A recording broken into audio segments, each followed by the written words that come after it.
Turki menaikkan biaya yang dikenakan kepada kapal komersial yang menggunakan wilayah Selat Bosporus dan Dardanella. Ini adalah berita di beberapa headline dunia. Sebuah berita yang membuat hati ini panas, iri. Karena kok mereka Turki ini bisa, kita Indonesia belum ada nyalinya untuk melakukan hal yang sama di Selat Malaka. Dalam sebuah pernyataan resmi pemerintah Turki baru-baru ini yang menyatakan bahwa dari tahun 1983 biayanya adalah $0,81 dibebankan per ton bersih untuk kapal internasional yang melewati selat tersebut. Setelah 40 tahun dengan keputusan Presiden, kami memperbarui biaya ini dan menaikkan ton bersih untuk kapal menjadi $4,42 per 1 Juli 2023. Duh, angka ini bikin iri banget. Memang Turki ini punya alat tawar dan alat tekan yang dimainkan cantik oleh Erdogan. Selama menjabat dirinya 20 tahun lebih, memang rezimnya dijalankan dengan setengah otoriter. Namun untuk negaranya, dia sangat mementingkan kekuatan Turki dalam kedaulatan negaranya.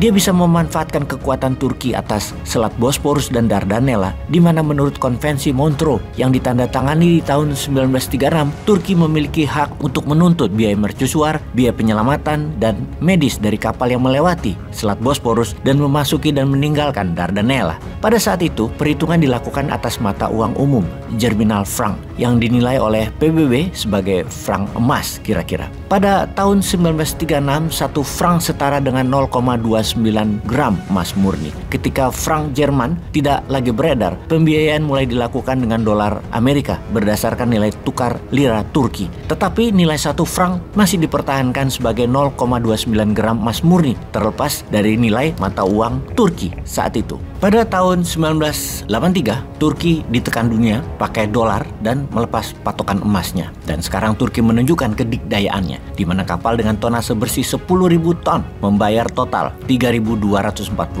untuk layanan mercusuar, penyelamatan, dan kesehatan. $16.000 pada 7 Oktober 2022, di mana waktu itu Turki sudah memainkan perannya di perang Ukraina, jadi punya alat tekan. Kemudian sekarang dengan tarif baru yang akan disahkan 1 Juli 2023, sebuah kapal dengan tonase bersih 10.000 ton harus membayar $17.760. Dengan peningkatan ini, Turki terus mengambil langkah bersejarah untuk meningkatkan devisa negaranya. Itulah hebatnya Erdogan. Lalu Indonesia bagaimana dengan Selat Malaka, yang kapal niaga, kapal dagang yang melewati Selat Malaka, yang dimana Selat Malaka itu dimiliki Malaysia dan Indonesia, agar kita berdua negara ini dapat manfaatnya. Selat Malaka, kapal niaganya 20 kali lebih banyak yang melintasinya daripada Selat Bosporus. Masa kita nggak dapat apa-apa untuk biaya kebersihan, keselamatan, keamanan, dan asuransi atau sarana lainnya? Kita harus mulai berani merubah UNCLOS pastinya, karena peluang apa yang akan terjadi di Selat Taiwan, dan ini semua harus terjadi sebelum 2027. Kita harus siap, sekarang kita harus siap. Persiapan perang Amerika dan Tiongkok secara militer meningkat eskalasinya. Ini adalah peningkatan eskalasi hubungan memanas Tiongkok dan Amerika yang diawali pada tahun 2017-an itu dengan perang dagang, kemudian perang CHIPS, kemudian perang tarif impor yang menjurus ke wilayah Taiwan, yaitu perang militer secara fisik yang sebentar lagi sedang dipersiapkan oleh kedua belah pihak.